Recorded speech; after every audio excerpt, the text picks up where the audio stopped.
السلام علیکم، میں ہوں رضوان اشرف۔ آخرکار آصف علی زرداری ایک دم میدان میں آئے ہیں اور انہیں انتہائی اہم ترین دورے پر، چین کے دورے پر روانہ کیا گیا ہے۔ اور یہ جو چین کا دورہ ہے، اس کا ایجنڈا کیا ہے؟ بہت اہمیت کا حامل یہ ایجنڈا ہے موجودہ جو پاکستان کی صورتحال ہے،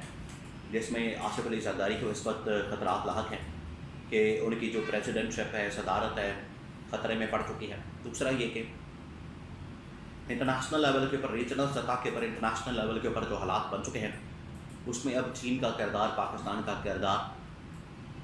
اور پاکستان کے اندر انویسٹمنٹ کے حوالے سے بات چیت، 3-4 چیزیں یہاں پہ ڈسکس ہوں گی۔ پیچھے پلان کیا بنا ہے، اسٹیبلشمنٹ نے پلان کیا بنایا، اس کے بارے میں بڑی اہم ترین معلومات، 3-4 خبریں بہت اہم ترین ایک ہی کر کے میں آپ کے ساتھ شیئر کروں گا۔ سب سے پہلے میں آپ کو یہ بتاؤں کہ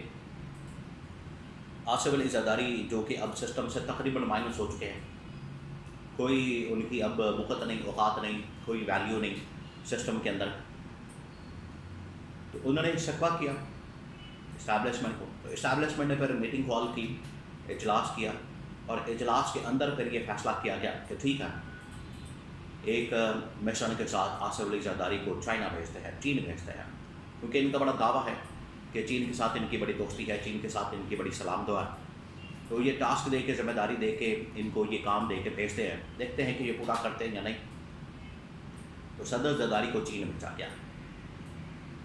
اب اس کا کانٹیکسٹ یہ ہے کہ پاکستان کے اندر جو سی پیک کا پروجیکٹ ہے رکا ہوا ہے، گوادر کے اندر جو کام ہے وہ رکا ہوا ہے، پورے ملک کے اندر جو اس وقت مختلف پروجیکٹس ہیں چائنا کے، وہ رکے ہوئے ہیں۔ تو جب اس طرح کی بڑی تعداد میں جو چائنا کے پروجیکٹس ہیں وہ رکے ہوئے ہیں، اور چائنا بھی اب اس میں دلچسپی نہیں لے رہا، اور موجودہ جو گورنمنٹ ہے، خاص طور پر نون لیگ پیپلز پارٹی PDM کے پچھلے 4 سال سے، انہوں نے بھی اس کے اوپر کوئی خاطر کا کام نہیں کیا، نہ چین کے ساتھ انٹریکشن کے۔ مسائل ان کے انٹرنل بہت زیادہ ہیں، انٹرنلی اتنے پھنسے ہوئے ہیں، انٹرنلی ان کے مسائل اتنے زیادہ ہیں، انٹرنلی اندرونی طور پر یہ نااہل، نالائق اور کرپٹ ثابت ہوئے ہیں جعلی مینڈیٹ کے ساتھ۔ تو انٹرنیشنلی بھی ان کو ریکگنیشن نہیں ملی، جس کی وجہ سے یہ تمام کے تمام جو انویسٹمنٹ، انٹرنیشنل پروجیکٹ سارے کے سارے رک گئے۔ اب کیونکہ انویسٹمنٹ جو ساری دبئی سے نکل رہی ہے، پاکستان کو یہ کہا جا رہا ہے کہ آپ ایک متبادل الٹرنیٹو تیار کریں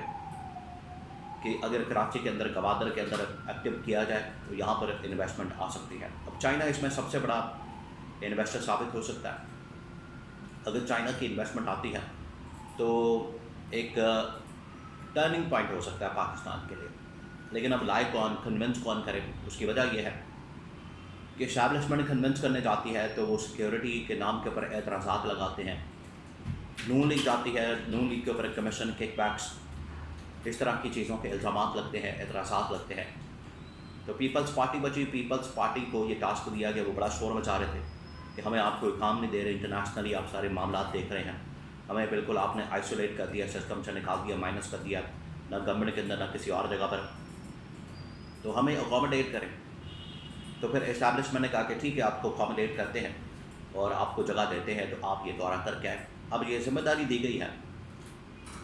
کہ چائنا کو جا کے آپ کنونس کریں، قائل کریں، چائنا سے آپ بات کریں، چائنا کو اس حوالے سے آپ قائل کریں، منائیں 2-3 چیزوں کے اوپر۔ نمبر 1، چائنا دوبارہ سے اپنے جو سی پیک کے پروجیکٹس ہیں ان کو ریوائیو کریں اور پاکستان کے اندر انویسٹمنٹ لے کر آئیں۔ یہ اب بہت بڑا ٹاسک ہے ایسے موقع پر جب ملک کے اپنے لوگوں کی انویسٹمنٹ باہر جا رہی ہے۔ اور ابھی ریسنٹلی محسن نقوی جو کہ وزیر داخلہ ہیں، انہوں نے انکشاف کیا کہ پاکستان سے تقریباً کوئی $100 ارب جا چکا ہے پچھلے 2-3 سالوں میں، اور وہ بھی غیر قانونی طریقے سے، قانونی طریقے سے نہیں، غیر قانونی طریقے سے، منی لانڈرنگ، حوالہ ہنڈی کے ذریعے سے پیسہ باہر جا چکا ہے۔ تو ایسے موقع پر کوئی ملک بے وقوف ہوگا، پاگل ہوگا، وہ اندھے تو نہیں ہے، انہیں نظر آتا ہے، انہیں سب کچھ اندازہ ہے اس بات کا کہ ملک کے حالات کیا ہیں، یہاں اندرونی صورتحال کیا ہے، چپکلش ہے، یہاں پر انتقامی کارروائیاں ہیں، یہ تمام چیزیں ہیں۔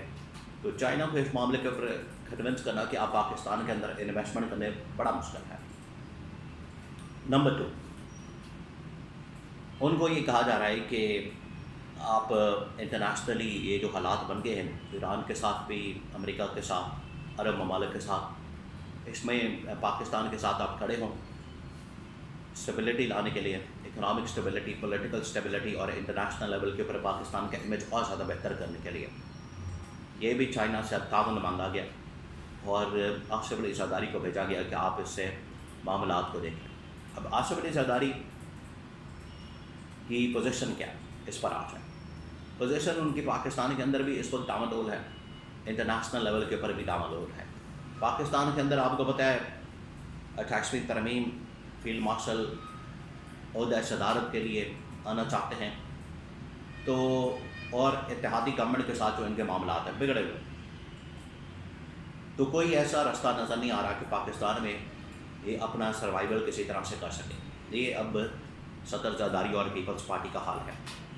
لیکن اگر بات کی جائے انٹرنیشنل لیول کے اوپر، تو وہاں سے پیپلز پارٹی آصف علی زرداری یہ گیم کھیلیں گے کہ آپ اسٹیبلشمنٹ کو کنونس کریں، موجودہ گورنمنٹ کو کنونس کریں کہ اگلا ٹینیور ہمیں دیں اور ہم ملک کو سنبھالیں، حکومت سنبھالیں، پھر آپ پاکستان کے اندر انویسٹمنٹ لے کر آئیں۔ تو یہ کنڈیشن وہاں پر رکھی جا رہی ہے۔ تو آصف زرداری وہاں پر جا کے اپنی گیم سیٹ کر رہا ہے، اپنی وہ گوٹیاں کھیل رہا ہے، اپنے وہ معاملات ٹھیک کر رہا ہے، اور انٹرنیشنل پلیئر اور سب سے بڑا پلیئر چائنا کو بیچ میں ڈال کے چائنا کے تھرو وہ پاکستان کے اوپر، پاکستان کی اسٹیبلشمنٹ کے اوپر، پاکستان کی گورنمنٹ کے اوپر دباؤ ڈالنے میں کوشش کر رہا ہے کہ جو اگلا ٹینیور ہے 2.5 سال کا وہ ہمیں دے دیا جائے، یعنی پیپلز پارٹی کو دے دیا جائے، اور پیپلز پارٹی بعد میں ملک کے اوپر کام کرے، اکانومی کے اوپر، انویسٹمنٹ کے اوپر، اور چین کے ساتھ جتنے پروجیکٹ ہیں انویسٹمنٹ کے حوالے سے، سی پیک کے حوالے سے، ان کو ریوائیو کر سکیں۔ یہ ہے اصل بیچ میں آصف زرداری اپنی گیم ڈالنا چاہتا ہے، پیپلز پارٹی اپنی بیچ میں سے گیم ڈالنا چاہتی ہے۔ یہ سب کچھ ہو رہا ہے اس وقت۔ تو پیپلز پارٹی کا فوکس کسی اور جگہ پر ہے،